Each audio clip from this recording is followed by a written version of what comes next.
Welcome back to the Joy of Editing with Dave Kelly. Today we're diving into the exciting world of digital artistry with a touch of magic. In this tutorial, I'll unveil the incredible power of Photoshop's Beta's Generative Fill, a game changer for artists and designers alike. Get ready to transform your images into captivating masterpieces as we explore the art of adding textures for that artistic flair.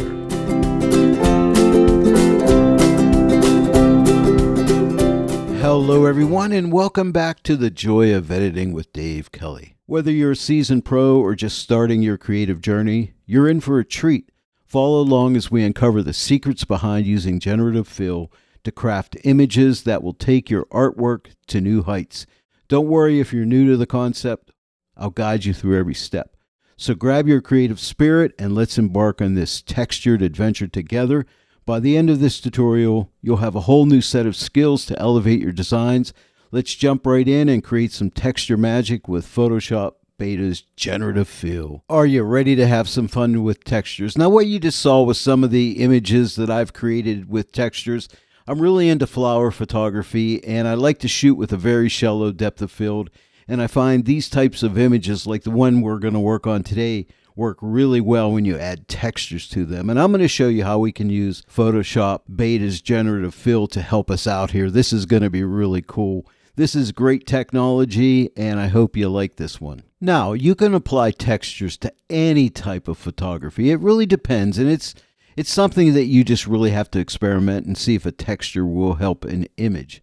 But I like to use it with flower images. So I have this stock image I want to work on today. Normally, I would purchase textures from different companies and things like that. And you could get some free textures online from places like unsplash.com. But we could get textures right here in Photoshop on the fly with Photoshop Beta's Generative Fill. It's really cool. So I'm going to show you how we can do this. This is really exciting for me. I'll start by showing you how to create a texture with Generative Fill, but then I'll show you how to apply that texture. And one cool thing about Generative Fill, we get a smart object with Generative Fill, which is really great when you're applying textures, and I'll show you. And we'll also incorporate some blend if techniques to blend those textures in. So there's a lot here, so watch carefully, and you may want to go back and watch this video again. Make sure you have your contextual taskbar opened. If it isn't, come up here to Window and make sure you have contextual taskbar checked on.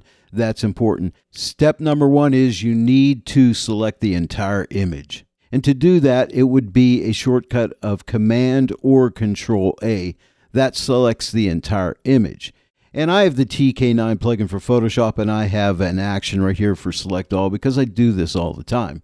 So I can just click this button and select my entire image. Now, all we need to do is come up here to Generative Fill and type in something like texture. Simple. And you could get really elaborate here, like scratches, broken glass, concrete, whatever you want. But I'm just going to type in texture and click generate.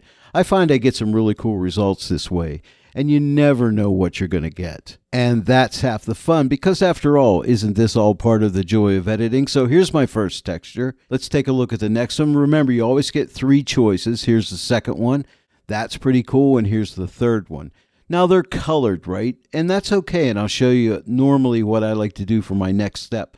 My next step is to come and get a hue saturation adjustment layer. And what I do immediately is take this saturation the whole way off and just make the image a monochrome black and white image, okay? This next step is very important. Follow closely here. Right click right here on the layer, not on the name, but on the layer, and click on Create a Clipping Mask. And you can see that little arrow pointing down.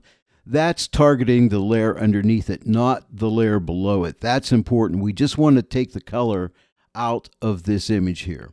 All right, so it's only affecting that texture. Now for step 3, click on the texture. And we're going to play with some blend modes here. Now, one thing we could do before I play with blend modes, sometimes this can be effective. Take your opacity, like drag the opacity back, and then use that opacity to blend in the texture. So you can get a nice effect sometimes by just adding some of that texture into the image just with opacity. And that's kind of nice. Isn't that cool? That's really, really nice. Okay, so, but for now, let me take it up the whole way, because usually what I like to do is play with blend modes. And I find that my favorite blend modes will either be like multiply, possibly color burn sometimes is a good one. Screen can be very good. But my two favorites generally are like overlay and soft light. And I also play with hard light as well as vivid light and linear light. But today I'll probably just be working with overlay and soft light. Overlay gives you a little stronger effect, and right there you can see it. It's pretty nice, but then we have soft light. You can see it's a little more toned back, and I do like soft light. So we're going to start out with soft light, so let's click that on. Now remember, we have 3 textures here. Here's my first texture. So now we can go and click on the second texture and see how that's affecting it, right? And now here's the third texture. That's pretty cool too. Now let's go ahead and generate 3 more and see what other choices we can come up with. This is so much fun. So I'll click generate. All right, now here's our next 3. So now it says 1 of 6. So here's the first one. I like it. Here's the next one. That's kind of cool. And here's the next one. I like that too. Now if I go again, it'll go to the first textures I've generated. There's this one, and this one. And I kind of like this one. Now we can do things here like we could take the opacity and we could pull this back like this, because a lot of times you want to err on the side of a little weaker texture. You want people to see it, but you don't want it to be in their face like that unless that's your vision. Of course, you're the artist and you decide what you want. But in my world, I think I want about that much, and I think that really looks good. So if we take a look at the original image, I'm just going to hold my Option or Alt key down and click on this first layer here. You can see this is what it looks like without the texture, and this is what it looks like with the texture. Now, we can also make more textures, combine textures together. I'll do that in a minute or two. But first off, I want to show you how we can play around with blend diff and blend these textures just into certain areas of the image. Like maybe we can target the highlights more or less, and the shadows. We can play with shadows and highlights. And let me show you how we can do that. Just so you can see what's going on here, I'm going to take the opacity back up to 100%. I'm going to double click in this area right here on the layer. Now you don't want to click texture because that lets you rename this to another name. Of course, you can rename your layers if you want, but I'm going to double click right here, and this opens up my layer style. And here's my blend diff, and I'm just working on the underlying layer. Now this is shadows and this is highlights, and we can split these sliders and graduate off these blends here. So if I want to remove the effect from the shadows, watch, I'll take this entire slider and I'll start to drag it over, and you can see it draining off of there, but it doesn't look very good, does it? But if I bring this back over, and now if I split this by holding the Alt or Option key down and then start to drag, see, I can take it off like this. Like I can drag this over to here, and now I can drag this slider and take it off the deepest shadows if I wanted to. But I don't like that so much, so what I'll do is I'll drag this one back over, and I'll pull this over again, and I just may want to just take it a little bit off those shadows, like maybe right about there. You see that? And now we can work with the highlights. I'm going to split this highlight slider, so I'll hold my Option or Alt key down, click on the left side, and I'll start to drag this to the left and see how I can remove it from those highlights. But it does a beautiful job just graduating off there. So I can tone that back like this and only apply it where I would like it. And then if I want to take it out of the lightest light areas, I can drag this slider that's over on the right side and start to drag it in and pull it off those really light areas like that. So maybe somewhere right around there. And then we can click OK. Now you can always come back and double click right here and make adjustments. And of course, we also have our opacity, that now I can pull this opacity back and not have it as strong. Okay. But you know what? I think I'd like it up, maybe somewhere around in here. Now we have a layer mask right here, right? So I can use a black brush, and I could use various opacities and just tone it down in certain areas. Say like in this area right here, I'll make sure I have a black brush, and make sure you click on the layer mask and get a black brush. And right now I have a gray brush. If you type D for default, you'll get your default white and black up. And if you type X, you'll get black. Now you'll notice that circle with a line. The reason I have that is because I'm on the remove tool here. I need a brush, so I'll type B, which is the shortcut for the brush. And I'm going to take my opacity down to 40%. I'm just typing my 4. the opacity goes to 40%. So now I could come here and kind of like reduce some of that effect maybe in some of these areas down in here, like off in here.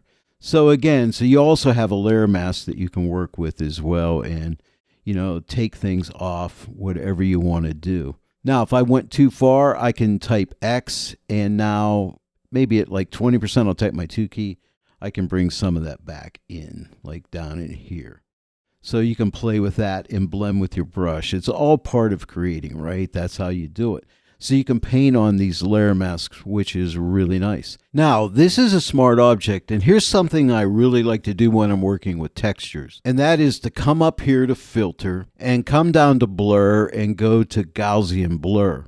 Because what we can do is we can blur this texture and only the texture, and it's a smart filter. So for instance, if I move this to the right, we can remove that texture completely by moving this to the right, but now I'll move it to the left, and you can see I can blur it a little bit and make the effect a little bit more dreamlike. It's not going to take focus off the underlying image, but just it's only blurring the texture. So we can maybe sometimes see there's no blur, but sometimes you might just want like a little, maybe 1 pixel, 1.5 pixel blur, or maybe up to 2, and that 2 pixel radius will give us a slight blur. There's some other things we can do here with blur, but I'm going to save that for another tutorial. But let's say we just want to blur that a little bit, make it a little more dreamier. I'll click OK.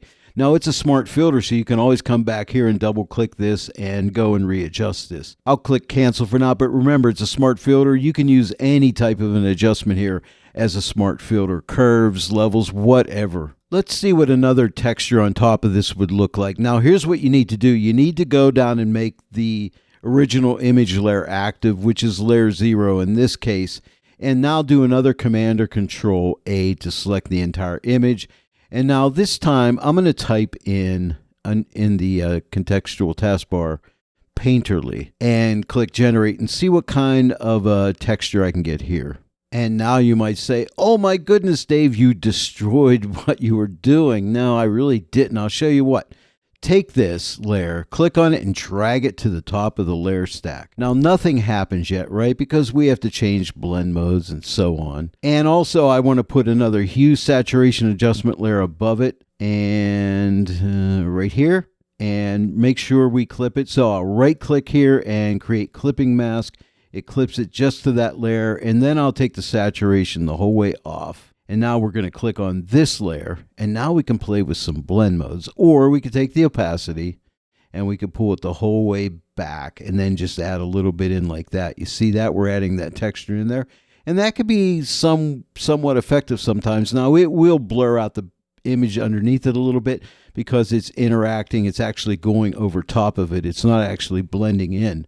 So sometimes that's good, but other times, for most parts, I like to use blend modes. But I almost forgot, we have 2 other textures. So let's come up to the contextual taskbar. Let's see what the next texture looks like. Okay, that's kind of cool, and here's the next one. Ooh, and I really like this one a lot. So let's start with this one, but let's go with blend modes. Now let's try some of my favorites like multiply. Interesting, but way too strong, but I don't think it's going to work in this. Here's color burn. That's kind of fun. Linear burn. We'll just go through some of these. Screen's always a good one, but not for this type of an image. But let's try overlay. That's the strong version of soft light. Soft light's a little more toned down, and this is overlay. So soft light, overlay. So which do we like the best? I think I'll go with soft light. Now, we could go and toggle through these textures again, these painterly textures, and there's a lot of paint strokes here. So this is the third one. Here's the first one, and I do like that one. Here's the second one. That's kind of nice too. And here is the third one. Now, I think I like the third one the best, but you could keep generating textures if you want to. Let's generate 3 more. Let's click generate. Ooh, now I really like this one. Here's the next one. That's kind of nice. And here is the next one. That one's really abstract and fun. Gosh, decisions. It's all part of the joy of editing, right? You know what? I think I like this one. I like this little edging up here at the top. See that little edge there? That looks pretty cool. I think I'm going to go with this one. But now we could come here and we could double click and open up the layer style. And again, let's play with shadows. Let me hold the Alt or Option key down and split this shadow and drag this over and take that off the shadows a little bit or a lot. Somewhere maybe right about there looks pretty good. And now on the highlights, I'm going to hold the Alt or Option key down and split the highlights and start to drag this to the left. And see, we can take it off the highlights. But you know what? I kind of like it on the highlights, so I think I'm going to keep it there. I like that right there. I'm going to click OK. And now don't forget, we do have the opacity here, so if it's too strong, we can pull this back a little bit. And I might just pull it back a little bit, like to 90. I do like it. It is pretty strong. So that's pretty good. Now, don't forget, we have the mask here, too. We can play with that mask. We could paint it off of areas that we don't want. So there's all kind of different possibilities here. And we could also add blur to this if we felt we wanted to soften this texture up a little bit, but I like it the way it is.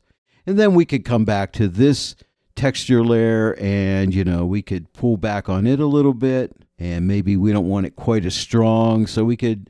we're trying to blend these two textures to look right. And we could go back into blend if we need to. But I think that's 44%. What do you think? Maybe right about there. I like it. So we started out looking like this. I'm holding my Alt or Option key down and clicking on this layer here. We started out with this. We end up with this. Now, here's another little tip. We can put these in a group. This layer is selected right here. If you hold your... Shift key down and click on this top layer. We select all these layers. Now, if you right click on any one of these layers, not on the name, but right in here, we can click group from layers and we could put this in a group and we could call this textures and then click OK. And now we can shut our textures off and turn them on. And then we can also do an overall opacity adjustment and just pull this back a little bit if we felt our texture was too strong. To maybe somewhere, like right around like 86, 87. Here's the before and here's the after.